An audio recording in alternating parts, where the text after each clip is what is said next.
Bueno, como podemos ver, la mayoría quiere iniciar, algunos ya tienen experiencia, pero veo que una gran mayoría quiere iniciar alguna línea de investigación, o es jefe de algún departamento, de alguna carrera, y quiere pues iniciar una línea de investigación. Entonces, el seminario de hoy es cómo identificar líneas de investigación. Porque las líneas de investigación no nos las sacamos de la manga, ¿no? Entonces hay formas de identificar las líneas de investigación.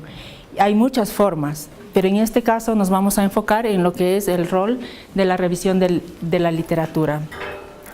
Esta es una forma que es transversal y es multidisciplinar y obviamente conservando las características o las particularidades de cada área del conocimiento. Entonces, el contenido de hoy vamos a ver qué cosa es investigación, las líneas de investigación, cuál es el rol de la revisión de literatura, qué es una revisión de literatura, la importancia de la revisión de literatura, los tipos, y después yo me voy a centrar en uno de los tipos, porque hay varios tipos de revisión de literatura, pero yo me voy a centrar en uno, que es la revisión sistemática de literatura, y luego vamos a hacer una práctica.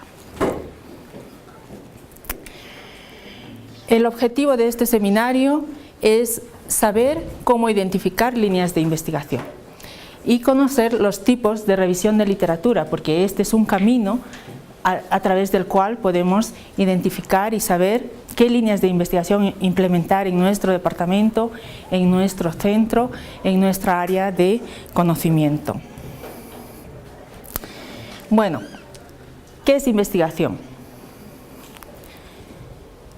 Investigación es una forma de estudiar una cosa en profundidad a través de la literatura y reportar los resultados de forma ordenada, de forma sistemática. Para esto utilizamos muchos recursos que pueden ser replicados por otros investigadores.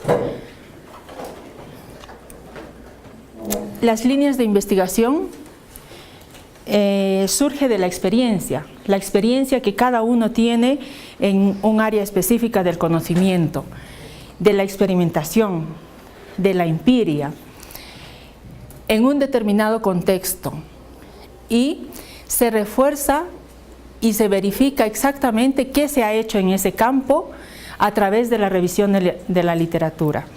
Es decir, yo soy del área de ingeniería mecánica, yo soy del área de química, por lo tanto yo tengo una experiencia empírica, ¿no? Yo realizo ensayos en laboratorio o yo trabajo con emprendedores, yo tengo ese conocimiento, ese bagaje, pero para saber qué línea de investigación yo tengo que implementar, yo tengo que ver qué es lo que ya han hecho mis colegas en esta misma área, qué es lo que se ha publicado, porque el conocimiento científico válido es aquel que está publicado. El conocimiento científico es un conocimiento público. Todo el mundo tiene que tener acceso a ese conocimiento. Entonces, nosotros nos tenemos que preguntar a nosotros mismos. Para crear una línea de investigación, nosotros necesitamos saber cuáles son nuestras debilidades y cuáles son nuestras potencialidades. ¿Qué tiempo dispongo para investigar? Les cuento, en Europa el ser investigador es una carrera. Es decir, por ejemplo, en mi caso yo soy investigador o investigadora y yo trabajo en una universidad como investigadora. Mis 8 horas yo investigo, ¿no? Entonces, ¿qué tiempo dispongo para investigar? Esto es importante. ¿Qué experiencias tengo en la realización de investigaciones anteriores? ¿Tengo claro el estado del arte, de lo que hago, de lo que quiero investigar? Y por último, ¿de qué recursos dispongo? Porque el hacer investigación requiere de recursos para la recogida de información, recursos para el trabajo de campo, recursos para experimentos, para laboratorio, para maquinaria, dependiendo del campo de la investigación. Necesito recursos para contratar asistentes de investigación, porque una línea de investigación no es una sola persona que investiga, dependiendo de las áreas del conocimiento. En las áreas de las ciencias puras, por ejemplo, no se puede hacer una sola persona. Si es un laboratorio, tenemos un investigador principal y tenemos asistentes, ¿no? Entonces, esto de qué recursos dispongo es importante. Como les había dicho, entonces, las líneas de investigación es un mix que viene de la experiencia empírica, pero que también viene de la literatura, ¿no? Entonces, a través de la literatura yo voy a cotejar qué es lo que han hecho los científicos que ya han trabajado en esta línea de investigación. Porque a veces lo que pasa es que nosotros, como queremos implementar una línea de investigación, decimos, yo creo que este tema puede ser interesante, ¿no? Pero ¿cómo sé que en otras partes del mundo ya no se ha hecho este tema que tú crees que es interesante? Entonces, por eso es importante que nuestra experiencia la liguemos a lo que es la literatura, a lo que ya se ha publicado en revistas científicas. Entonces, a partir de ahí, nosotros vamos a entrar a ver cuál es el rol de la revisión de literatura en la identificación de las líneas de investigación. ¿Qué es la revisión de literatura? ¿Alguien de ustedes ha trabajado con revisión de literatura? ¿Sí? ¿Cómo has manejado la revisión? ¿Para qué la has utilizado? Era para un tema de tesis. ¿Sí? De grado. Entonces hemos hecho una revisión de aproximadamente 100 bibliografías. Pero claro, hemos tenido que revisar que se refiera al tema de investigación. ¿Sí? Luego hemos estado catalogándolo, de cuán importante, cuánto iba a aportar al trabajo.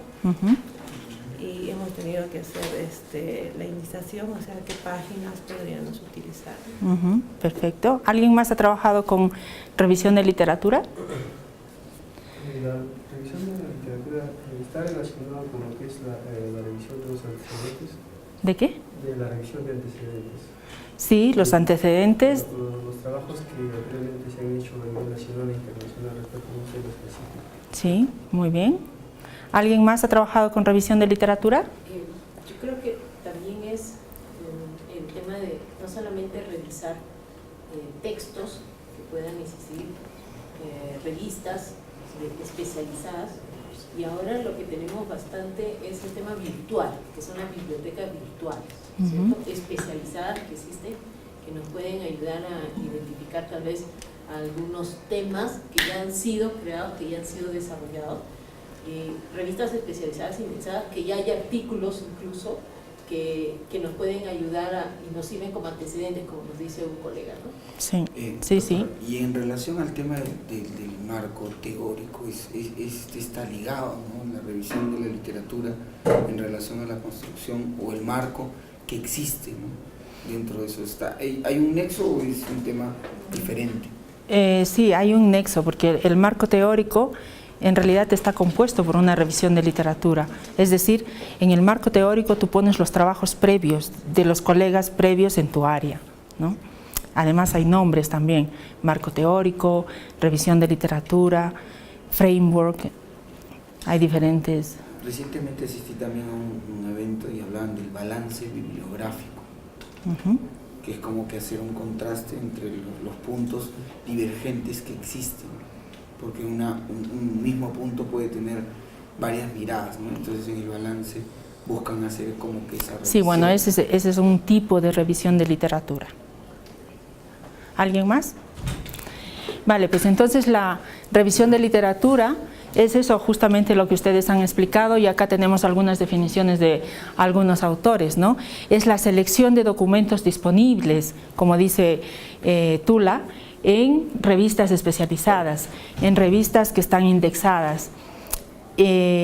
Cuando hacemos una revisión de literatura, nosotros buscamos alrededor del mundo qué es lo que se ha hecho, ¿no? Estas bases de datos publican resultados de investigaciones realizadas en todo el mundo. Entonces, cuando uno entra a estas bases de datos, encuentra los resultados de las investigaciones de nuestra área, realizadas en diferentes institutos, en diferentes centros, ¿no?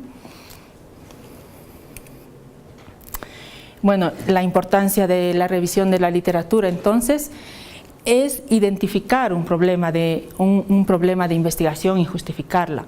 Nosotros encontramos un gap a través de la revisión de literatura. ¿Cómo? Si yo tengo una pregunta de investigación o tengo un tema de investigación, haciendo la revisión de literatura en mi área, por ejemplo en emprendimiento, yo voy a buscar en esas bases de datos por keywords, por palabras clave, mi tema, y me va a salir todos los artículos que han trabajado mi tema, y entonces pues tendré que hacer la revisión de literatura, ¿no? Y me daré cuenta si lo que yo estoy planteando como línea de investigación o como objetivo de investigación ya se ha hecho, ya está publicado, ya está hecho. Si no se ha hecho, pues esto podría ser una contribución al avance de este campo de conocimiento, podría ser una novedad. Entonces tiene mucho margen para ser publicado, para ser aceptado dentro del área de investigación. Pero ¿qué sucede si yo tengo una pregunta de investigación y dentro de estas revistas yo ya encuentro a alguien que ha investigado esto? ¿Valdría la pena que yo vuelva a hacer esto? Depende.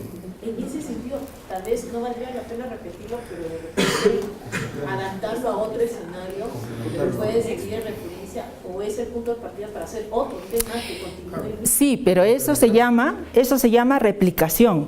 Cuando tú haces una replicación, tú utilizas otros datos, utilizas otro entorno, otro contexto, otra realidad, ¿no? Pero dentro de todas las, digamos, las formas de hacer investigación, la replicación tal vez es la menos valorada, porque no es una idea innovadora, es una replicación. Es decir, yo soy emprendedora y he visto que alguien ha creado un restaurante y yo voy a replicar eso aquí. Dime tú, ¿en qué medida es innovador? ¿En qué medida, si tú imitas al otro, puede ser más o menos innovador? Y lo mismo pasa en la investigación. Es decir, si un estudio se ha realizado en Australia con determinados datos, con determinada población, yo lo puedo replicar aquí en Perú también y encontrar unos resultados similares. Y la pregunta es, ¿hasta qué punto soy innovador? Cuando uno es más innovador, tiene más oportunidad de publicar en revistas con factor de impacto, en las revistas mundiales. Pero el mismo hecho de replicarlo, primero valida la tesis o valida la información de ese estudio, y en segundo punto también puede generar nuevas preguntas que de repente en un anterior estudio no las había generado. Sí. Básicamente, justamente ese tipo de estudios, las conclusiones son las que validan o generan nuevas dudas, ¿no? Sí. O sea, tiene también su valor. Sí. Es cierto, no es innovador. Sí, eso es lo que estoy diciendo. ¿En qué medida es innovador, ¿no? Pero de que tiene un valor tal vez marginal y que te puede dar pie a nuevas luces, a nuevas preguntas, sí, es correcto. Una de las limitaciones por que esta sería una investigación de alcance exploratorio es la escasa literatura que hay, ¿no?, para poder hacer este tipo de estudios innovadores. Sí, ¿cuál me has dicho? Un Perdón. alcance exploratorio, ¿no?, que es Sí. son bien escasas la literatura, o muchas veces está en otro idioma, ¿no? Y a veces no. Sí, esa realmente es una barrera, ¿no? Porque La investigación y el idioma de la investigación es el inglés. El inglés, y la verdad es que digamos que a nivel mundial las mejores revistas está dominado por el mercado norteamericano o por el mundo anglosajón.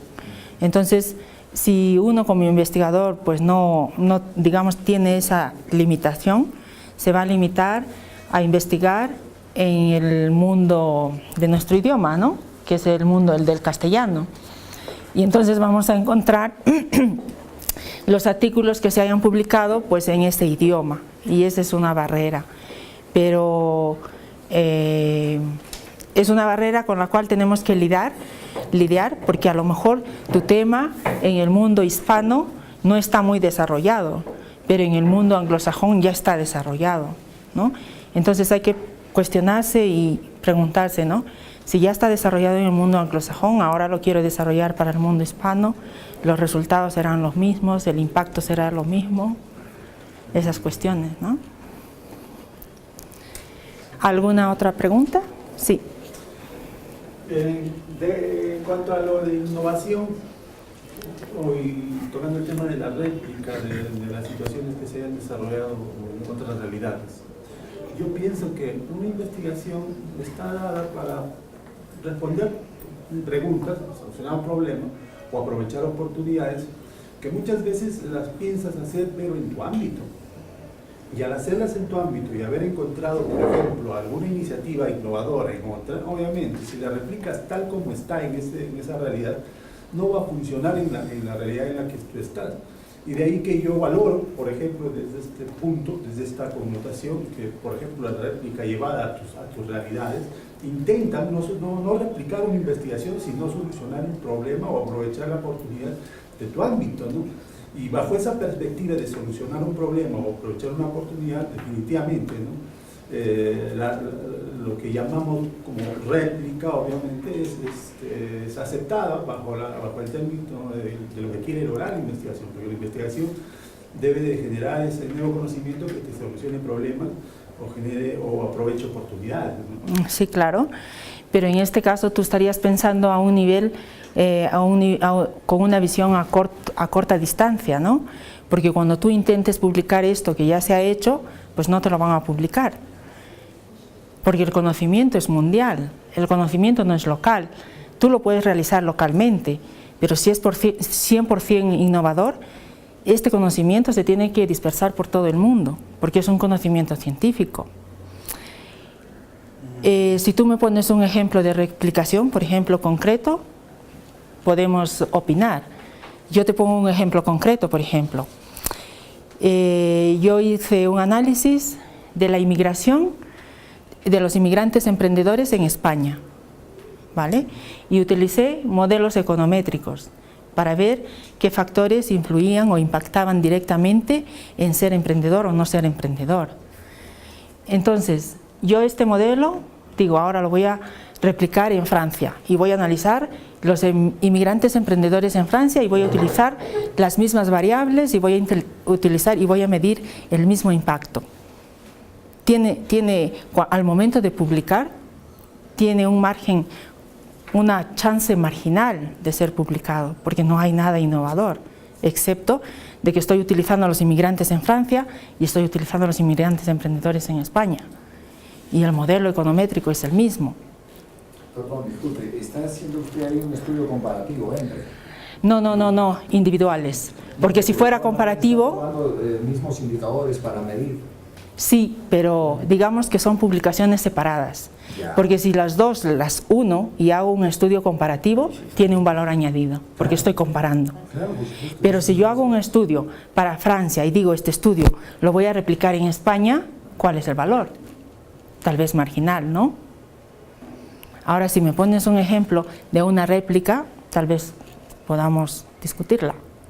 Podría, a propósito del ejemplo, ¿no?, analizarse también el tema de los inmigrantes emprendedores que llegaron al Perú, ¿no?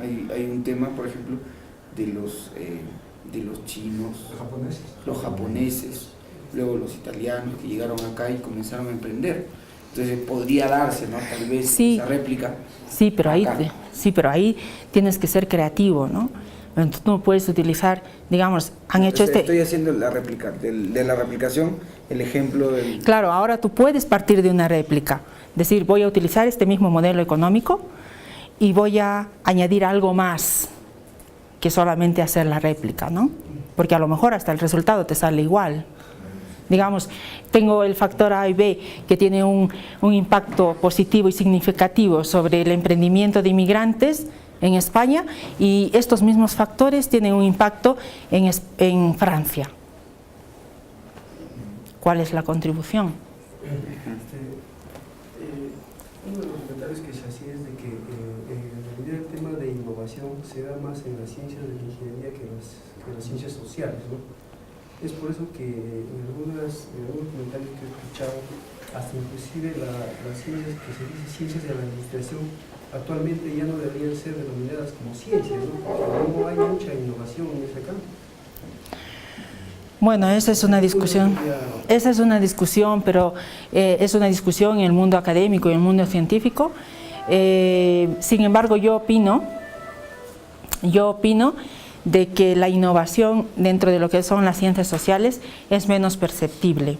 Es menos perceptible porque justamente son ciencias sociales, y en el mundo de las ciencias puras, como las ingenierías, biología, química, es más perceptible, obviamente. Si tú, por ejemplo, en 2008 creo se descubrió la vacuna contra el VIH, ¿no? Entonces, claro, es más perceptible que si tú estudias los inmigrantes en España, ¿no? Porque además trata un problema de salud, un problema mundial, y es más visible. Pero yo creo que podemos ser innovadores también dentro de las ciencias sociales. Claro, entonces, viendo el nivel de Latinoamérica y de países subdesarrollados, el nivel de investigación es bastante precario, porque la mayoría, como usted mismo ha explicado, lo que se dedican es a replicar, ¿no? La mayoría de las tesis solamente se replican, ¿no? Entonces estamos en una decadencia de investigación en todos los países. Sí, pero esto está cambiando porque en Ecuador ya salió la nueva ley universitaria, donde incluye la exigencia de investigación dentro de la universidad a los docentes. En Colombia, en Chile, ya son países más avanzados que Perú, tal vez, y inclusive dentro de la estructura universitaria, ¿no? Hay la jerarquía dentro de la carrera universitaria, es decir, hay un nivel mínimo, que es el profesor asistente, luego el profesor asociado, el titular, el catedrático, y para subir de nivel, uno de los requisitos que te piden es que tú hagas publicaciones científicas, cosa que algunas universidades tienen su plana docente flat, no hay esa promoción, entonces tampoco hay incentivo para hacer investigación, pero esto tiende a cambiar, y de acá a 10 años seguramente se exigirá esto y se cambiará la estructura de la universidad y de la estructura de la carrera académica, ¿no? Claro, porque esto también está íntimamente relacionado con la infraestructura y con la capacidad, digamos, del laboratorio de las universidades. Porque actualmente, por ejemplo, nosotros como ingenieros movemos las máquinas solamente en las pizarras, ¿no? Hacemos simulaciones en las pizarras, entonces eso es un problema en realidad. Sí, ahora tal vez sea un problema, pero ya te digo, esto está cambiando y los gobiernos están dando bastante importancia y están invirtiendo más en lo que es investigación. Ya te digo, en Ecuador, en Chile, en Colombia, esto ya se ve más, se percibe más. Entonces, básicamente, me gustaría, en el material que les he dado, que cogieran el artículo 1.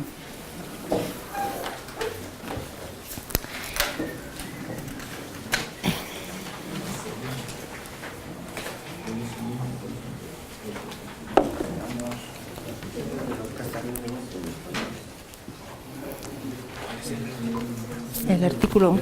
Tiene ahí, dice artículo 1. Sí, el artículo 1.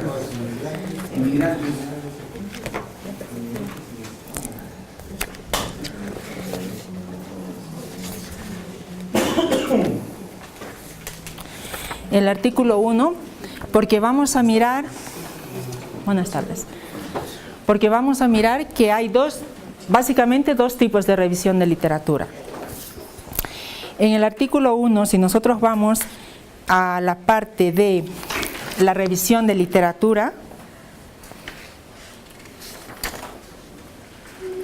está en inglés, yo lo sé, pueden ver ahí el punto 2 que dice Theoretical Framework, que es el marco teórico, ¿no?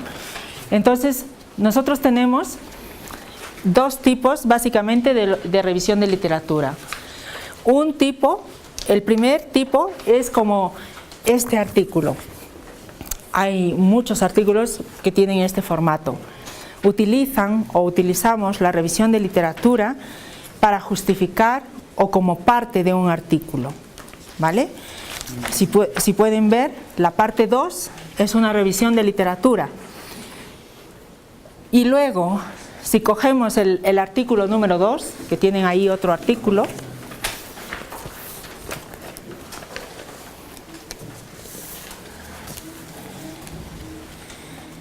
el artículo número 2, ya no tenemos la revisión de literatura como una parte del artículo.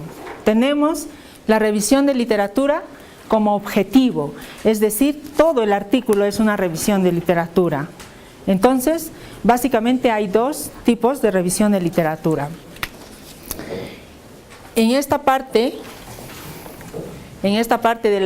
como el ejemplo, el artículo 2, incluso tenemos más tipos de revisión de literatura. No sé si tienen alguna pregunta, si me explico bien, si me entienden, pueden preguntar, ¿eh? ¿Podrías repetirlo, por favor? Sí, claro. A ver, en la revisión de literatura, básicamente hay dos tipos de revisión de literatura. Una, que es como parte de un artículo, ¿no? Porque las partes principales de un artículo es el resumen, la introducción, la revisión de literatura, la metodología, los resultados y la discusión y las conclusiones, ¿no? Esas son las partes. Entonces, la revisión de literatura, en el ejemplo 1, entra a formar una pequeña parte de un artículo. ¿Entendiste tú? Y en el caso 2, es todo el artículo. O sea, el objetivo es realizar una revisión de literatura. Los famosos reviews. ¿Cómo? Los famosos reviews. Los famosos reviews. Los famosos reviews, ¿no? Entonces, pero estos reviews o estas revisiones del ejemplo 2 tienen varios tipos de revisiones de literatura.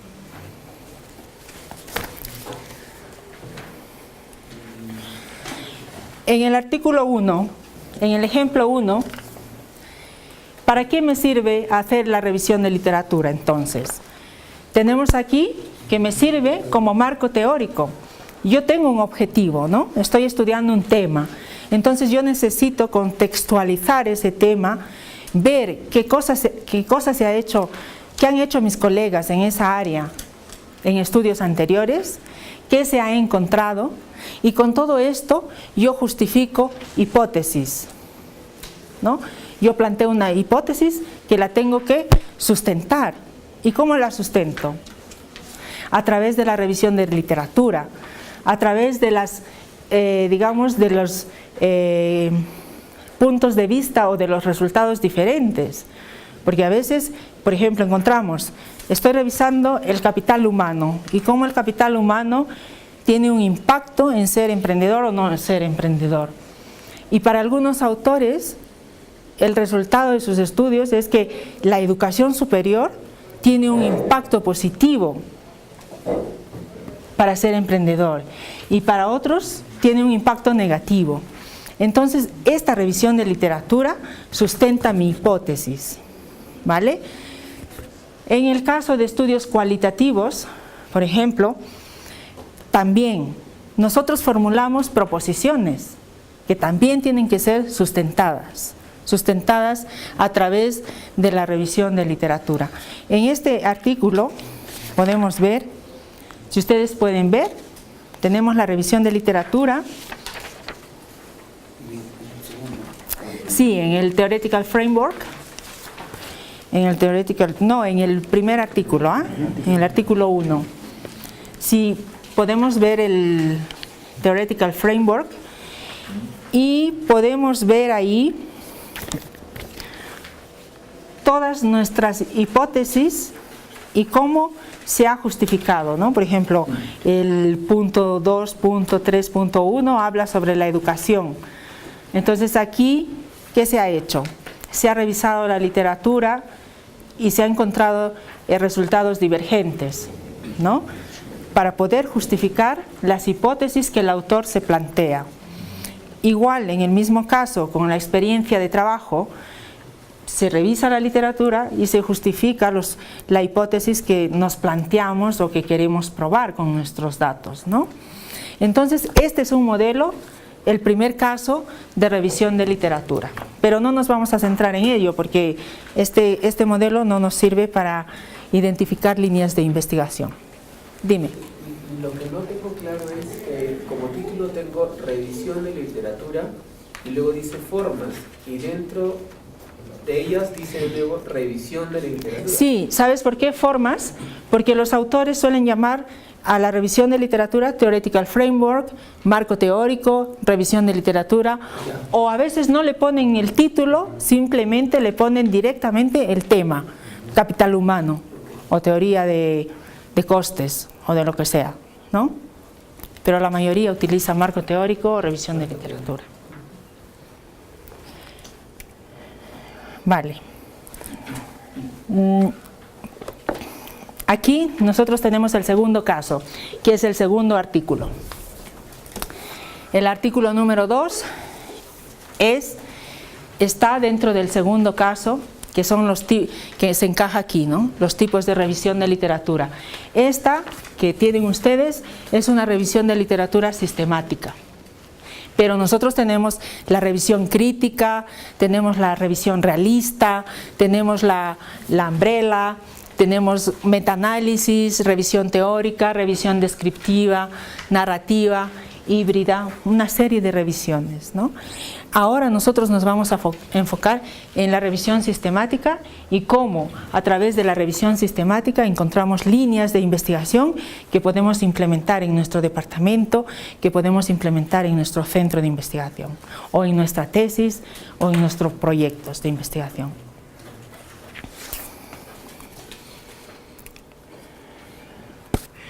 Entonces, la revisión de literatura sistemática es un tipo de revisión de literatura estructurada. Se suele diseñar un protocolo, ¿sí? Un protocolo que son unos pasos a seguir de forma sistemática. Si ustedes pueden después ver, hay un sistema que se llama Prisma, que tiene 27 ítems y 4 categorías que se puede seguir de forma sistemática para realizar este tipo de revisión de literatura. Este tipo de revisión de literatura nos asegura la replicabilidad. O sea, yo realizo este estudio y otros investigadores, otros científicos pueden realizar lo mismo y verificar si los resultados que yo he dicho en este artículo son verdaderos o no son verdaderos. ¿Qué más me permite la revisión sistemática? Conocer a los investigadores de mi área, porque al hacer una revisión de literatura, yo sé quién es William Gardner, yo sé quién es Schumpeter, yo sé quién es Shane, ¿no? Entonces empiezo a relacionarme con mi círculo dentro de mi área de conocimiento. ¿Qué más me permite la revisión sistemática? Identificar gaps. Cuando tú publicas un artículo, lo primero que se suele decir en el abstract es el gap que tú has encontrado y cómo a través de este gap que has encontrado justificas que esta investigación va a contribuir al conocimiento. ¿Cómo definimos gap? Gap. El gap es el vacío. El vacío que existe en el área de conocimiento, ¿no? ¿El término genérico sería vacío teórico? Un vacío Vacío teórico es discrepancia. No, no es un vacío teórico. Un gap es un espacio no cubierto. Es un espacio no cubierto, es ¿cómo? Claro, como el nicho. Es un nicho, es una oportunidad. Ese es un gap. ¿Okay? Entonces, nos permite tener claros los objetivos para realizar una revisión sistemática de la literatura. Entonces ahora en el artículo en el 2, podemos ver en la página 3 o 4, podemos ver cómo se ha realizado la revisión de literatura y cuáles son los pasos que tenemos que seguir. Y les voy a poner el ejemplo del artículo 2 porque es una revisión de literatura sistemática. Sistemática porque si yo sigo digamos, este orden lógico, otros autores pueden seguir los mismos pasos y encontrar los mismos resultados. Entonces aquí nosotros tenemos el inicio de la investigación.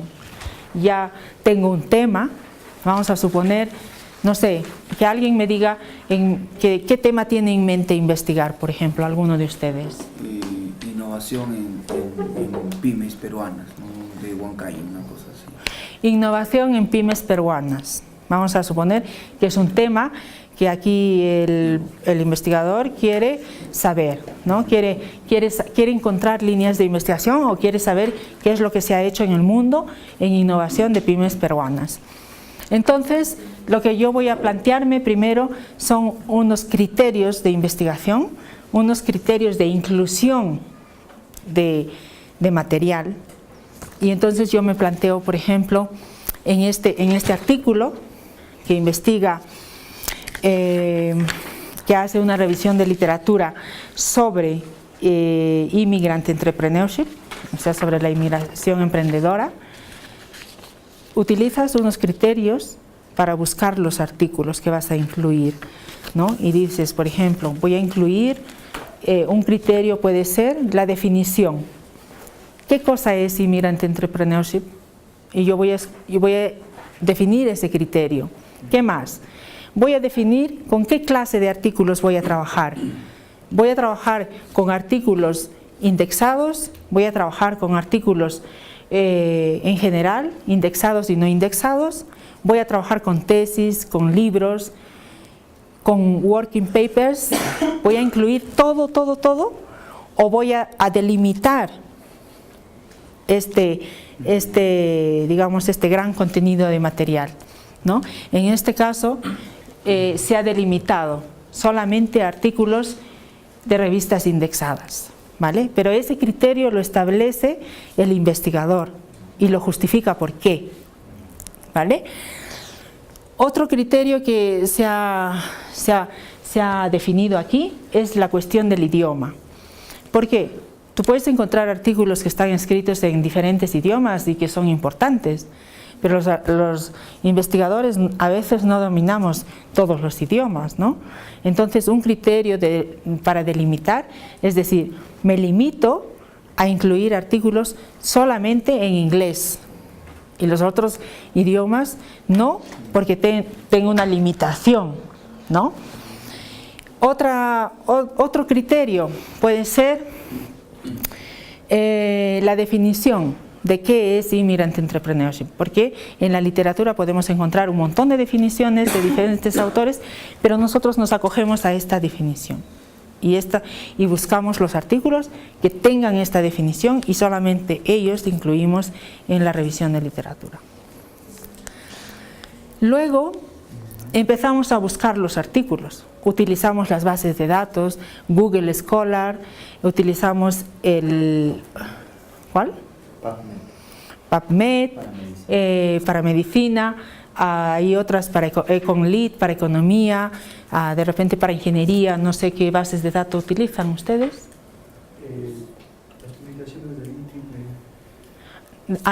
de la IEEE, sí. Y entonces utilizamos esos buscadores para encontrar los artículos con estos criterios que hemos definido. Una consulta. Sí. Estos criterios de búsqueda, ¿en qué parte del proyecto de investigación deben de ir? En el proyecto de investigación no van, porque esto ya es en el desarrollo de la investigación. Sí. ¿En qué parte lo mencionamos? ¿En el proyecto? No, en el artículo ya. En el artículo lo pueden mirar, aquí lo tienen. Aquí lo tienes en la parte de la metodología. No, estos, los criterios y cómo vas a realizar la investigación en la parte de la metodología. Sí. Son arbitrarios, de por sí son arbitrarios. Si yo no tengo acceso a todos los materiales, por una cuestión incluso económica. Ese es otro criterio, Si ustedes lo pueden ver en el artículo, incluso está incluido. ¿Por qué? Porque las universidades pagan para tener acceso a ciertas bases de datos, ¿no? Yo no sé a la Universidad Continental a qué bases de datos tiene acceso. ¿Cómo? ProQuest. Ok. Pero hay una, por ejemplo, a la que otras universidades tienen acceso, que es la Easy Web of, la Web of Knowledge. ¿La conocen? Es la WOFK Easy, donde están indexadas todas las revistas con factor de impacto. Luego tienen también la Scopus, que es otra base de datos que tiene un montón de revistas. Y esto ya depende de las universidades, porque las universidades pagan para que los investigadores tengan acceso a estos datos, ¿no? Entonces, el Estado peruano también está facilitando ese tipo de accesos. Creo que hay una necesidad, hay una oportunidad de registrarse, inscribirse, y hay opción de buscar a partir de esas bases de datos. Algo escuché sobre eso. Sí, puede ser posible. En Concitec te inscribes, emites las actividades investigativas que has realizado, te piden que incluso envíes tu currículum resumido y a la semana te responden. Si te responden afirmativamente, entras incluso a una base de datos de investigadores peruanos registrados en Concitec, y lo cual la Concitec te da acceso a que puedas hacer búsquedas bibliográficas y facilitarte los artículos específicos. Sí, yo creo que los estados en Latinoamérica están trabajando en pro de la investigación, ¿no? Y poco a poco las universidades también pues comprarán los servicios de estos, el acceso a estas bases de datos para incentivar la investigación y el acceso al conocimiento científico. Como decía, esta es una limitación que nosotros como investigadores la ponemos aquí dentro de los criterios. Sería ese criterio, ¿no? No se han considerado como una limitación, que no se han considerado los artículos a los cuales no hemos tenido acceso, por razones económicas, porque un artículo te cuesta ¿cuánto? 45 euros, 39 dólares, dependiendo de la revista, ¿no? Entonces, si no lo puedes pagar, pues no lo puedes leer, pues entonces no entra dentro de tu revisión, ¿entienden?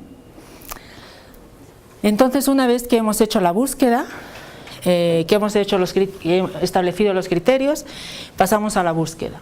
Y la búsqueda, en ese caso, por ejemplo, en tu caso, utilizamos palabras clave para hacer la búsqueda en estos motores de búsqueda, ¿no? Y entonces pondremos ahí una palabra clave, innovación, la otra será pymes y la otra será Perú. Y entonces le das a buscar y el motor de búsqueda te encontrará todos los artículos que tienen estas palabras clave. Te encontrará, por ejemplo, 100 artículos y después tú tendrás que leer artículo por artículo para ver si está relacionado directamente, porque innovación, pymes y Perú aún es muy amplio. ¿Qué de la innovación? ¿Qué? Porque innovación es así. Y en investigación hay que focalizar una cosa más directa, ¿no? Por ejemplo, investigación tecnológica, innovación tecnológica. Innovación tecnológica, por ejemplo, ¿no? O algo más centrado, ¿entiendes? Entonces, por eso, si el motor de búsqueda o los motores de búsqueda me dieron 100 artículos, yo tendré que leer esos 100 artículos, al menos el resumen, y saber y seleccionar cuáles me sirven y cuáles no. Bueno, una vez que hacemos esto, encontraremos artículos que van a ser excluidos.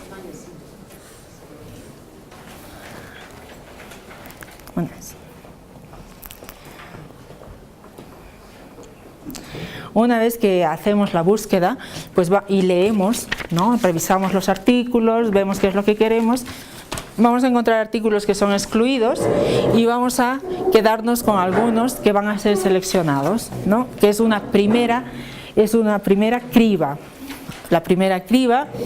Entonces, después de esto, volvemos a revisar para tener la seguridad de que son los artículos que vamos a incluir, que cumplen con todos los criterios, y finalmente pues nos quedamos normalmente si encuentras 100 artículos o 200 artículos, te quedas con unos 50, porque lees y realmente vas a incluir dentro de tu revisión aquellos que encajan con tus criterios de investigación.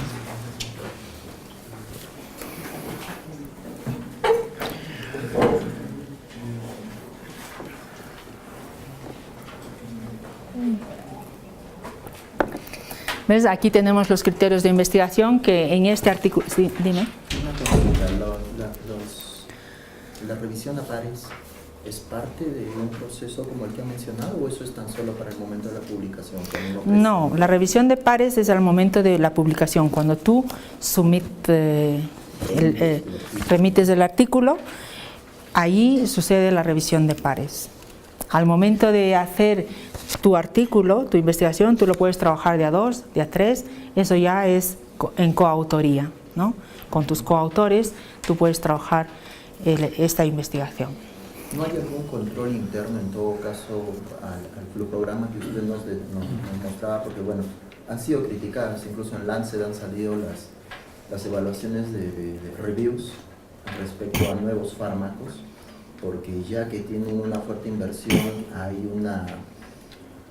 un interés por medio de la empresa farmacéutica para que, o casualidad, ¿no?, se seleccionen ciertos artículos que tienen el sesgo de favorecer a un nuevo medicamento y se limiten o se excluyan aquellos artículos que más bien hablan de que no hay efectos positivos de ese medicamento. Entonces se criticaba justamente en Lancet ese procedimiento, esa metodología, sí, en la cual pues el autor o los autores arbitrariamente pueden tener el sesgo de... Sí, efectivamente, pero para eso existen otros tipos de revisión de literatura. Si yo me encuentro con un tipo de literatura, de revisión de literatura que tú dices o que crees como investigador que está sesgado porque quiero favorecer la comercialización o de cierto producto, de cierto medicamento, yo sé que esto no es cierto, lo que yo voy a hacer es una revisión crítica. Una revisión crítica justificando todo lo que estás diciendo y también lo voy a publicar, porque al final los artículos son conversación con el mundo científico, ¿no? Pueden responder a... Claro, respondes a través de una revisión crítica. Bueno, como les decía en este ejemplo 2, estos han sido los criterios de inclusión o no inclusión de los artículos, ¿no? La definición de emprendimiento, el alcance, el lenguaje, la calidad de los artículos, qué tipos de estudios se han incluido, estudios empíricos, estudios teóricos, conceptuales, que sean multidisciplinares o que solamente estén enfocados en empresa, que solamente estén enfocados en ingeniería o en medicina. Esos criterios los establece el investigador.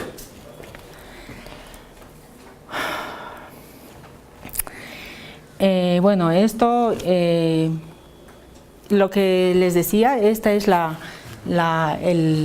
Web of Knowledge de Thomson & Reuters, que es, digamos, la más prestigiosa, digamos, entre comillas, porque hay mucha discusión sobre esto. Para muchos investigadores y científicos es un monopolio, porque la mayoría de revistas que está incluida aquí en la Web of Knowledge son americanas o son del mundo anglosajón. y todas las revistas que están aquí tienen un factor de impacto. Luego tenemos en segundo lugar, después de esta, está Scopus. En el caso de Europa, por ejemplo, las universidades exigen a sus profesores investigadores que publiquen en estas revistas y como mínimo en Scopus, ¿no? Y entonces lo que se considera bastante pues es el factor de impacto de las revistas, ¿no? Porque hay revistas de revistas, ¿no? Yo les cuento una anécdota que un profesor, cuando yo hacía el doctorado, nos decía: ustedes tienen que publicar en esta base de datos, en estas revistas, porque el investigador o los investigadores se miden, la calidad se les mide por la revista donde publicas. Y decían, hay investigadores que en su currículum tienen cientos y cientos de publicaciones, pero cuando vas a ver una por una, resulta que han publicado en la revista del pueblo, han publicado en la revista de la iglesia de mi pueblo y cosas así, ¿no? Entonces, a nivel internacional, a nivel de competencia y de calidad, pues de acuerdo a este profesor, pues nosotros como alumnos de doctorado tendríamos que publicar en estas revistas y como mínimo en estas. Yo no sé cuál es la realidad aquí. ¿Qué es el factor de impacto en sí? ¿Qué considera? El factor de impacto. ¿Lecturas? ¿Especialistas? No. ¿Revisiones? ¿Qué es lo que considera? Voy a salir un momento, tengo acceso a internet, ¿sí? Yo les voy a enseñar ahora qué es el factor de impacto. Por ejemplo, vamos a buscar una revista del área de emprendimiento, que es mi área de trabajo, y vamos a ver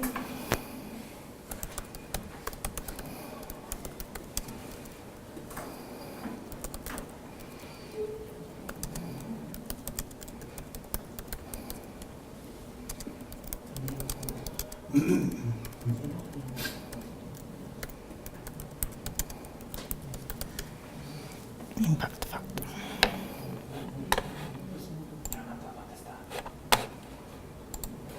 ¿No?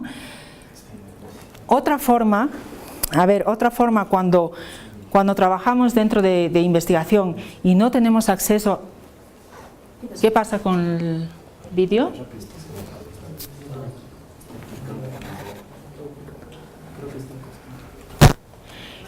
Otra forma de tener acceso a los artículos, cuando no tenemos acceso a la Web of Knowledge, es entrar revista por revista, como yo he hecho. Bueno, ahora lo van a ver aquí, no sé qué pasa con... Sí, dime. Si entras a revista por revista, pero ¿cuántas son? Normalmente de mi área, las más importantes a nivel mundial, digamos que son unas 10. Ahora, dependiendo de las áreas, pues cada uno sabe qué revistas son las mejores de cada área, ¿no? ¿Todas están en inglés? Yo tengo en mi área revistas que están en inglés y revistas que están en castellano, que son Scopus.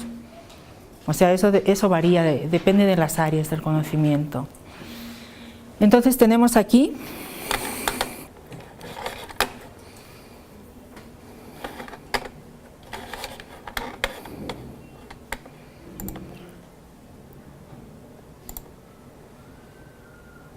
no puedo entrar a internet, sí. Bueno, pero no puedo entrar a internet. No, sino que está allá, está acá, atrás. Ya, pero aquí no, aquí no me aparece nada. Vale, pues mira, esta es una revista importante del área de emprendimiento a nivel mundial, una top revista. ¿Qué es el factor de impacto? Normalmente cuando tú entras en la revista ya te viene aquí el factor de impacto. El factor de impacto, bueno, no me pregunten cómo lo calculan, es un índice de calidad de la revista. ¿Cómo se calcula? No lo sé. Pero el factor de impacto va de 0 a 10. Y entonces hay revistas con factor de impacto como esta que tiene 3.1 y hay revistas que tienen 0.7. Y esto te da una idea de la calidad de las revistas. Dime. Hace un momento usted preguntaba la realidad, ¿no? Fíjese, los profesionales normalmente son investigadores, presentamos nuestros trabajos en los congresos o en las convenciones nacionales de los colegios profesionales. Y dentro de esa convención, bueno, básicamente hay un comité de evaluación, el cual te da pues, el factor de impacto que pueda tener ese trabajo de investigación. Muchos de esos trabajos incluso son recomendados al Estado para que sean impulsados como proyectos de ley. Pero bueno, ahí es donde se queda el trabajo de investigación. Pero por ejemplo he visto trabajos de investigación, por ejemplo lo vi el año 2009 en un congreso en Tarapoto, y donde estaba un comité de Paraguay, y ellos quedaron encantados con ese trabajo y se lo llevaron y lo implementaron en su país. Igual pasó con un trabajo también que me parece que fue en ICA, en 2011, donde se estaba viendo el tema de corrupción, indicadores para poder medir la corrupción, etc. Entonces había un trabajo de investigación que hablaba sobre matrices de investigación, matrices de controles, indicadores, y Chile implementó, pues ahora tiene todo un libro completo sobre medición de indicadores para poder determinar, pues, o para poder medir la corrupción, etc. Entonces, el tema de la innovación tecnológica es mucho más compleja en el tema de trabajos de investigación de temas sociales, ¿no? Educación, salud, pero lo que falta en nuestro país es justamente lo que decían antes, el impulso del Estado. Mientras que otros estados son más prácticos e implementan, en nuestro país todavía tenemos esa deficiencia. Pero también han manifestado que ya hay ahora actualmente, pues ha salido ya la asociación público-privada, donde el Estado permite que el privado investigue, ya que el Estado no está cumpliendo ese rol. Ya el Estado hace mucho tiempo ha dejado de cumplir con las funciones básicas, educación, salud, y es por eso que en educación los colegios y las universidades particulares son las que han generado pues mayor rendimiento. Entonces ahora nuestra ley, que ya salió el peruano hace un mes y medio, permite, en asociación con el Estado, que el sector privado impulse el tema de la investigación. Entonces ojalá que esto, y lo llaman, muchos lo están llamando como centros de innovación tecnológica para capacitación, muchas cosas así. Un poco por ahí. Sí, como he dicho, hay una tendencia pues de parte del Estado a apoyar todo lo que es investigación, ¿no? Pero en los ejemplos que tú has puesto de investigación que se ha realizado y que después ha venido otro y se la ha llevado y tal, pues dentro de la investigación también existe lo que es el copyright, ¿no? Los derechos de autor. Si tú realizas una investigación innovadora y no la publicas para que tengas los derechos de autor, es como, pues te la pueden robar, igual que en el caso de las tecnologías y las patentes, ¿no? Entonces con eso hay que tener... Pero justo cuando llegué estaban hablando sobre la réplica, ¿no? Con el tema de... Sí. Que en realidad replicar un trabajo en otro país en realidad no funciona. Bueno, por lo que he visto no funciona. Puede ser, como usted dijo antes, puede dar resultados, buenos resultados o malos resultados. Entonces lo que va a suceder es que todo trabajo de investigación va a tener ciertas modificaciones al final a la hora de implementar o de ejecutarlas. Básicamente lo que se lleva, lo que decía antes, el pay, el nicho, lo que decía antes, el gap, esa oportunidad que tú le encuentras, esa es la que coge. Y todo el marco teórico, el marco conceptual, la metodología, todo va a cambiar, pero en realidad es lo que secuestran es básicamente eso. Sí, claro, es el centro. Sí, exactamente. Perfecto, entonces estábamos... bueno, esto es más o menos un resumen del artículo 2. En este caso nos hemos quedado con 70 artículos. Bueno, hemos encontrado 70 artículos, de los cuales han quedado 45. Una vez que hemos quedado con estos 45 artículos, ¿qué hacemos? ¿Qué hacemos los que han hecho revisión de literatura? No, ya están seleccionados ya. Hemos encontrado en la primera selección 70, de los 70 los hemos escudriñado, los hemos revisado bien, que encajen con nuestros criterios de investigación y al final nos hemos quedado con 45 artículos. ¿Qué hacemos después? Tenemos leerlos, obviamente, ya los hemos leído porque por eso hemos llegado a 45, ¿no? ¿Qué hacemos después? ¿Ah? No, ya está seleccionado. Obviamente antes de empezar la revisión de literatura hemos tenido que tener unos objetivos, ¿no? ¿Por qué hacemos esta revisión de literatura? En el ejemplo del artículo 2, el objetivo era hacer una revisión de literatura sobre el emprendimiento emprendedor, sobre el emprendimiento por inmigrantes, pero tenía tres objetivos básicos este artículo. ¿Cuál era? Términos innovación, o sea, yo lo considero, estoy equivocado, pero ahí lo que tú buscarías es que definir ahí tu variable, cómo lo definen, cómo lo caracterizan para hacer una discusión. Yo considero que eso es la utilidad para la cual tú has seleccionado esos artículos. No, los artículos han sido seleccionados para hacer una revisión de literatura sistemática, ¿no? Entonces decía que antes de hacer esta revisión sistemática nos hemos planteado unos objetivos de investigación o unas preguntas de investigación. En este caso, las revisiones de literatura es sintetizar todo el global de la investigación que se ha realizado a nivel mundial para dar a conocer nuevas líneas de investigación. Ese es el objetivo principal de hacer una revisión de literatura.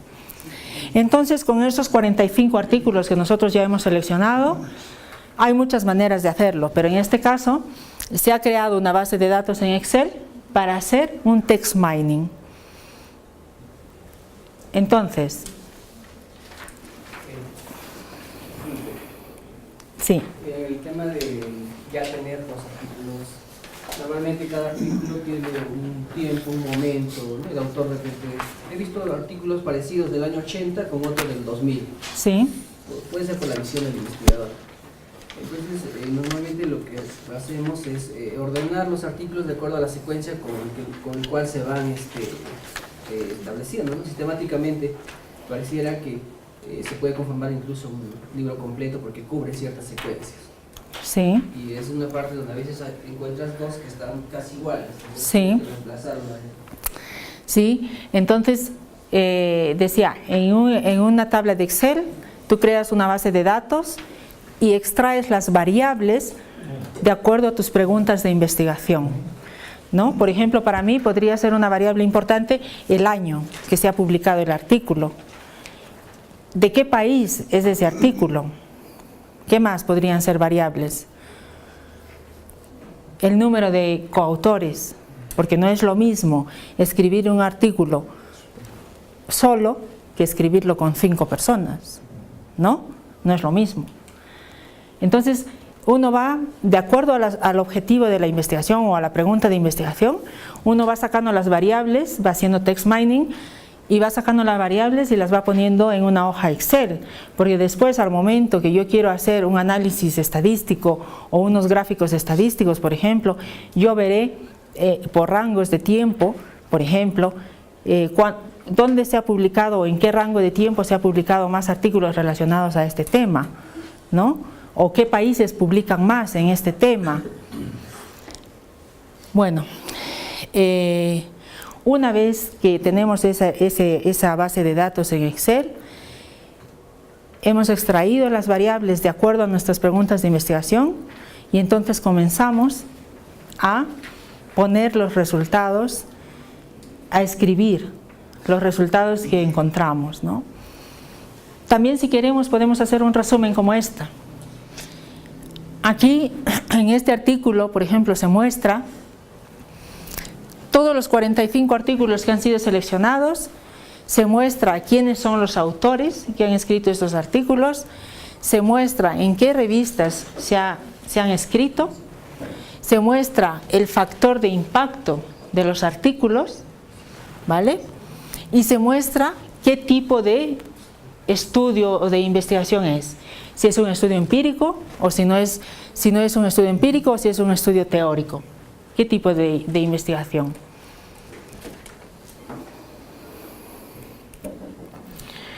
Luego tenemos los resultados. Una vez que tenemos los 45 artículos que hemos extraído las variables en una hoja de cálculo, tenemos los resultados, y los resultados se organizan de acuerdo a los objetivos, como les he dicho, ¿no? Sí. Disculpe, doctor. En la primera donde dice resultados, la tablita. ¿Esta? Sí, ahí. O sea, la primera columna dice revistas académicas. Sí, ¿no? sí. La segunda es el autor. Sí. Pero es, ¿en qué metodología? ¿Es APA?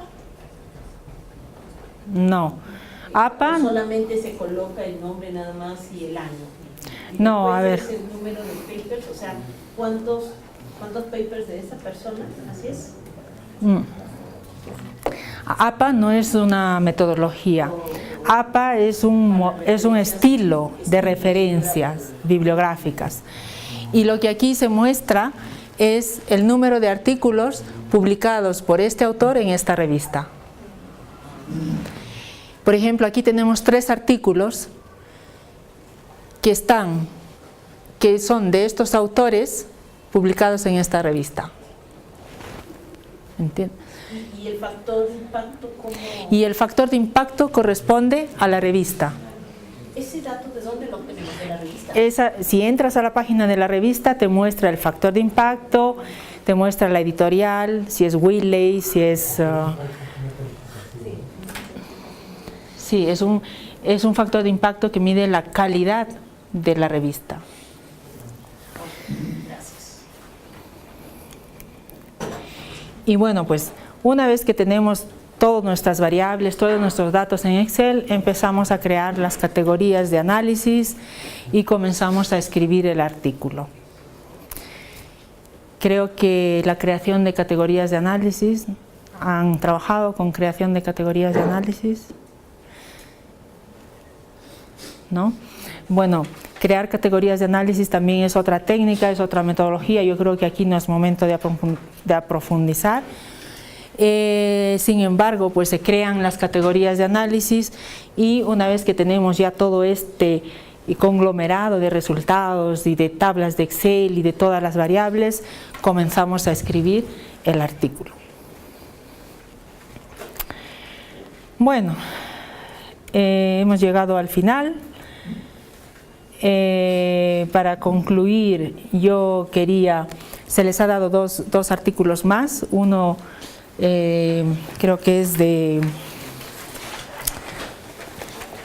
hay uno que está en castellano.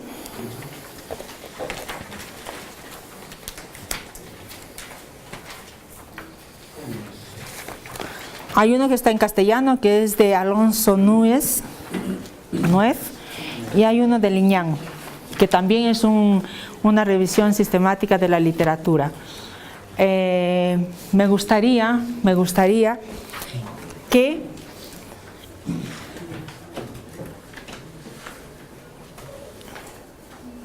le dieran una mirada sobre todo al artículo que está en castellano. Creo que es más fácil para ustedes, y el que domina inglés puede utilizar el artículo de Liñán. Denle una ojeada a todo el artículo y encontrarán una parte donde dice futuras líneas de investigación. Y entonces, bueno, me gustaría que me dijeran qué líneas de investigación encuentran en este artículo.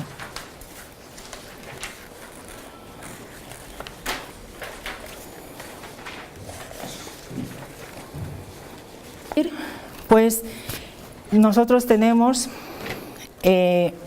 varias revistas y seguramente en las diversas áreas del conocimiento hay revistas de revisión de literatura. En ingeniería tal vez hay, en medicina, en emprendimiento. Las que yo he traído aquí son básicamente de business management, y tenemos un montón, y tenemos más que esto. Entonces, yo quiero implementar una línea de investigación en mi departamento, en mi centro de investigación, o en mi tesis doctoral, o en mi tesis de máster. Recurro a esto, porque encontraré que estos investigadores aquí en sus artículos ya señalan qué es lo que está faltando por hacer.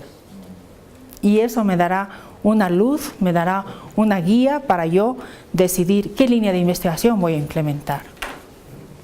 ¿Vale? No sé si hay alguna pregunta. Bueno, de repente en Perú la cultura de investigación no está desarrollada y es más, está mal entendida, a mi parecer.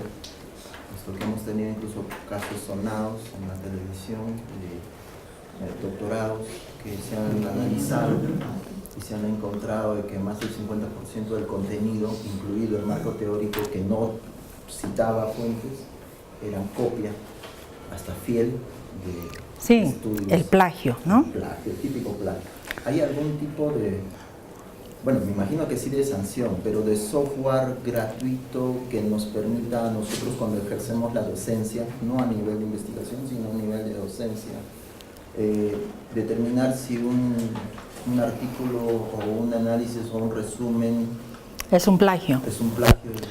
La verdad es que no lo sé. A nivel de Europa se ha escuchado algunos casos puntuales de plagio, pero estas personas han sido dadas de baja de la carrera. O sea, ya no tienen más credibilidad, pierden reputación y todo, ¿no? El plagio es una cosa que es muy tentador, porque como uno no sabe hacer investigación, eres tentado a copiar. Voy a copiar esto, nadie lo va a saber, pero yo no sé cómo lo descubren, yo tampoco soy experta en eso, la verdad. Doctora, sí. Se supone que en un trabajo de investigación, para que sea llamado así, yo tengo que haber descubierto algo nuevo, ¿no? Porque si no, o sea, es uno de los requisitos básicos. Si no he descubierto nada nuevo en esa investigación, no se le puede llamar investigación tampoco, ¿no? Claro, obviamente, obviamente. Tiene que haber una contribución a lo que ya existe. Claro. Si existe esto, pues vamos a ser innovadores y a contribuir con algo. Ahora, generalmente, entonces eso quiere decir de que necesariamente una investigación tiene que pasar por la medición. Siempre tiene que haber una medición de algún espacio muestral, de algún grupo. O sea, sin medición no hay investigación. La pregunta. No. Sin medición, ¿te refieres a qué? A medición de... Por ejemplo, yo soy ingeniero. Sí. Yo quiero medir, quiero investigar sobre la probabilidad de construir una ciudad entre Lima y Cañete, ¿no? En un desierto. Entonces tengo que medir porque tengo que observar el clima, o sea, cómo ha evolucionado el clima, qué tanta probabilidad tiene ese lugar de venderse, ¿no? O sea, de un modo tengo que medir, o sea, a eso me refiero. Pero eso es en el campo de ingeniería. Llevándolo a otro campo, ¿siempre hay que medir? No siempre hay que medir, porque en este caso, estas son investigaciones que no se miden. Las revisiones de literatura son revisiones de literatura. Aquí no entra estadística, ni econometría, ni cálculo, ni probabilidad, ¿no? Entonces hay revisiones históricas, hay revisiones, hay narrativas, hay cosas que no se miden. En las ciencias sociales normalmente, normalmente digo, porque las ciencias sociales utiliza bastante la estadística y la econometría para medir cosas. Claro, porque hay métodos de investigación, ¿no? Sí. Hay métodos científicos, métodos planales. Sí. ¿A eso se refiere usted? ¿Por sí. los métodos que existen? Sí, claro. Sí. Bueno, a mí me sirve la investigación, uno, para terminar mi maestría. Sí. Y dos, porque las universidades donde trabajo me piden que escriba artículos. Sí. Ahora, un amigo que trabajó aquí, que ahorita está en España, que es especialista en marketing, me invitó a trabajar con una universidad de España que está haciendo investigación sobre turismo y gastronomía en el Perú y en 3 países más de Latinoamérica. Sí. Entonces, hoy me llegó el correo donde dice que se tiene que preparar una encuesta hacerle la encuesta a 600 personas en el aeropuerto, por ejemplo, tabular esto a través de un SPS y terminar en los papers, ¿no? Entonces, es todo un trabajo de 4 meses. Y me dice, y el beneficio de esto va a ser que va a ser publicado con tu nombre en una revista como el Scopus y otras que usted presentó ahí. Sí. Entonces, yo quiero saber, y justamente le he respondido, es todo un trabajo, ¿qué tan beneficioso para mí como catedrático, como docente, es estar en esta revista, ¿no? ¿Qué tanto provecho le puedo sacar? Bueno, depende, para mí, que tú publiques, por ejemplo, en la Web of Knowledge o publiques en una de estas revistas, si tú vas a hacer carrera académica, trabajar dentro de la universidad es súper importante. Es súper importante sobre todo en las universidades donde hay jerarquía, hay, digamos, la carrera académica. Tú cuando acabes el doctorado o acabes la maestría, aquí en el contexto de Perú, porque en contexto europeo ya no se entra a trabajar en la universidad de profesor si no tienes el doctorado. Aquí veo que con máster todavía pueden entrar a trabajar dentro de lo que es el ambiente universitario. Es importante porque si entras en una universidad donde hay la carrera académica, pues entrarás en el primer nivel y te evaluarán por tus publicaciones, y para que seas promovido al segundo nivel, pues te pedirán cierto número de publicaciones para que entres en ese nivel. Y la promoción no solamente es de rango, o sea, no pasas de ser un profesor asistente o auxiliar, no sé cómo son los rangos aquí, pasas a ser un profesor asociado con otro tipo de salario. Y no solamente eso, porque también hay cosas intangibles, ¿no? Como el prestigio, la reputación, te vuelves un referente en el área del conocimiento, un experto, y después puedes tener un centro de investigación, un instituto de investigación, liderar proyectos a nivel latinoamericano, a nivel europeo. Entonces es toda una cuestión de que cómo lo valoras tú, porque esto es personal. O sea, yo no te puedo decir cómo te va a beneficiar a ti, sino cómo me va a beneficiar a mí, ¿no? Entonces es una cuestión que tú tienes que evaluar a dónde quieres llegar, cuáles son tus metas, ¿no? Tus metas como profesional, tu meta como académico. Si es el mundo académico, te lo aseguro que te sirve mucho. Y las publicaciones se dan a través de instituciones. O sea, la Universidad Continental me presenta mi artículo ante estas revistas o no, de manera personal. No. Las publicaciones, hay diversos tipos de publicaciones. Publicaciones en congresos, publicaciones en conferencias. Hay conferencias donde tu artículo es publicado en los proceedings de las conferencias. Los proceedings de las conferencias tienen un ISBN, que es el número de referencia, ¿no? Y que ya cuenta como publicación, y están después todas las revistas, todas las clases de revistas y las diversas bases de datos que indexan las revistas. Por ejemplo, a nivel latino tenemos Latindex, que tiene un pool de revistas, ¿no? Tenemos Cielo, que también indexa un pool de revistas a nivel latinoamericano, y si te quieres ir pues a un nivel más internacional, tenemos Scopus y tenemos la Web of Knowledge, ¿no? Entonces eso depende bastante de ti y de a dónde quieres llegar. ¿Existen criterios o consensos internacionalmente aceptados respecto a la definición o diferenciación entre lo que es un autor, de lo que es un coautor y de lo que es un colaborador? Sí, existen, es decir, ya en el mundo académico se sabe que el primer autor es el principal y es el que se ha hecho la mayoría del trabajo, y que el último autor, si son 3 o son 5, el último es el jefe del centro de investigación, que no hace nunca nada, es el director de la tesis, que a veces hay diversidad de directores de tesis, hay aquellos que te corrigen los puntos y coma y ya te revisaron la tesis, y hay aquellos que se mojan las manos y meten las manos en la tesis y de verdad te guían.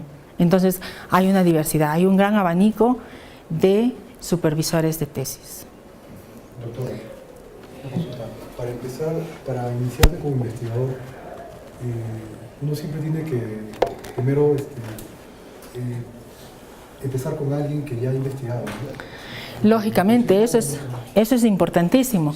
Cuando alguien va a hacer un máster, por ejemplo, un máster en investigación, porque es diferente un máster profesional, un MBA o un DBA, o sobre todo en el académico uno tiene que tener visión y estrategia al escoger el supervisor de tesis.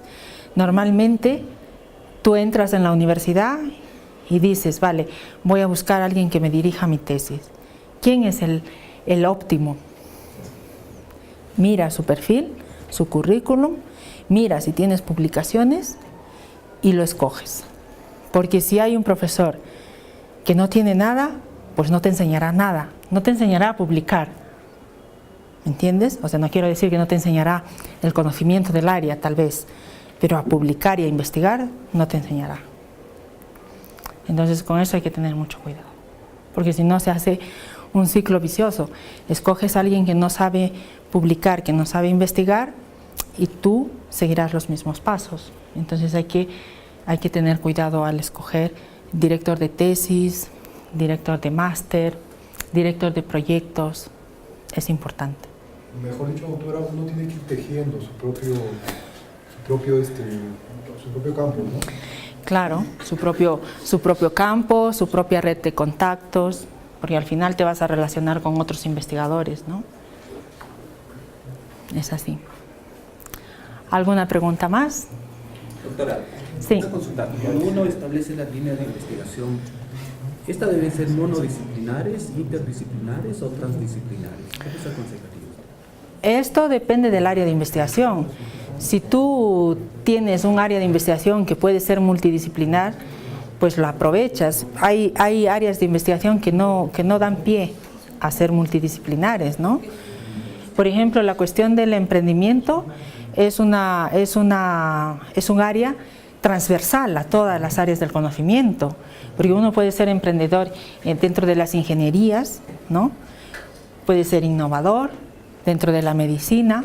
Obviamente dentro de la medicina hay mucha innovación, ¿no? Dentro de la educación y en todas las áreas, pero hay áreas del conocimiento pues que no te dan pie a ser transversal o multidisciplinar, ¿no? Pero hace un momento dijo de que no era lo mismo haber hecho una investigación con un autor o con varios, ¿no? Sí. ¿Qué se refería con eso, ¿no? Porque un artículo que tiene 5 autores tiene, digamos que tiene menos peso que un artículo que lo ha hecho una sola persona o 2 personas. Y esto también varía, depende de los departamentos y de las áreas del conocimiento, ¿no?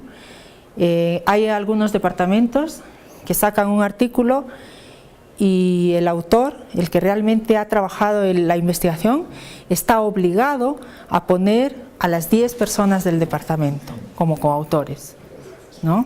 Y hay otros departamentos pues que simplemente va el autor que ha trabajado el paper, y si has tenido un coautor que realmente ha puesto las manos en la investigación, también va, ¿no?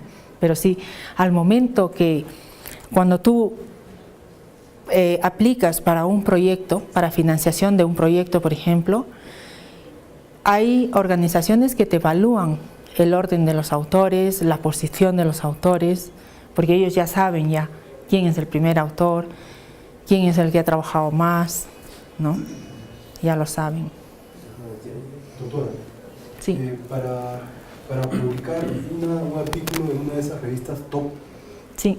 ¿Cuál es el mínimo que debe tener el artículo?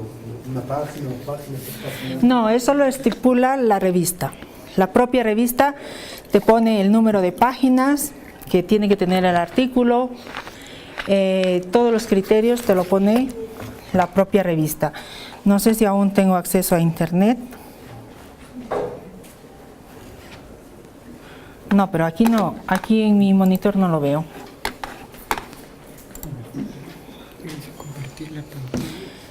Normalmente cuando tú entras a la revista, tú ya tienes tu artículo listo, ¿no? dices tú, me hiciste una pregunta tú, ¿quién es cómo se publica, ¿no? Tengo mi artículo listo, está escrito en inglés, ya lo he mandado a revisión, porque hay que mandar la revisión a corregir el inglés, la gramática, etcétera. Y ahora ya sea a la revista que la voy a enviar. Entro en la revista y en la revista misma están todas las instrucciones y los criterios, el formato, el tamaño de letra, el formato que tiene que tener las referencias. Y entonces, una vez que tú tienes todo el formato hecho del artículo, pues simplemente subes el PDF al sistema que tiene la propia revista y lo envías y ya está. Y esperas unos 3 o 4 meses a que te digan sí o no. Así es. Últimamente se está incluyendo bastante la parte ética o bioética en el caso de investigación en áreas de medicina, de ciencias de la salud, incluido lo que es dentro de del trabajo final, de la manifestación de conflictos de interés, que es un punto importante, pues que como ya se discutió, uno puede en algún momento tener algún sesgo, porque trabaja, depende o realizó la investigación con apoyo de algún laboratorio, con apoyo de alguna institución. Sí, esa información te la pide la revista. Normalmente cuando tú entras en la plataforma de la revista para subir el artículo, hay algunas preguntas que ya te hacen ya. Si has tenido financiación, de qué institución es, si tienes conflictos de intereses, lo pones ahí también y lo tienes que poner todo, ¿no? Y que todos los autores estén de acuerdo para que después no haya problemas con el copyright. Sí. Una consulta. ¿Qué opinión le merecen unas investigaciones o trabajos que se están realizando últimamente con respecto a, por ejemplo, ahorita hay un levantamiento de datos de la encuesta GES, ¿sí? Que evalúa el espíritu emprendedor en las universidades a nivel mundial.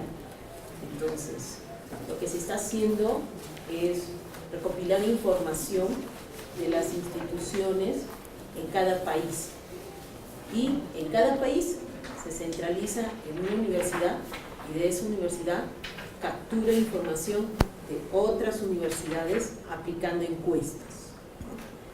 Todo esto va a caer en un solo estudio que se publica a través de la plataforma de GES.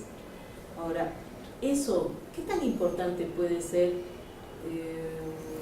que se participe de ese trabajo en donde ingresan distintas personas?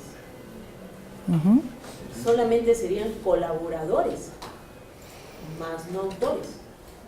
No, es que una cosa es el trabajo de campo y otra cosa es la escritura del artículo. Para el trabajo de campo tú puedes tener alianzas y normalmente las alianzas son alianzas estratégicas. Yo me alío con una universidad para recoger información o hacer el trabajo de campo porque yo soy consciente de que tengo ciertas necesidades o ciertas carencias y que las puedo suplir aliándome con otra universidad o con otro centro de investigación para hacer el trabajo. Normalmente se hacen las alianzas cuando faltan recursos. Yo no tengo los recursos para hacer el trabajo de campo, pero ellos lo tienen. Entonces vamos a trabajar en colaboración. Ahora, si después de recoger los datos o la encuesta decidimos sacar artículos, analizar los datos y todo, podemos llegar al acuerdo de escribir el artículo juntos. O simplemente te quedas tú con los datos y yo me quedo con los datos y cada uno hace lo que quiere.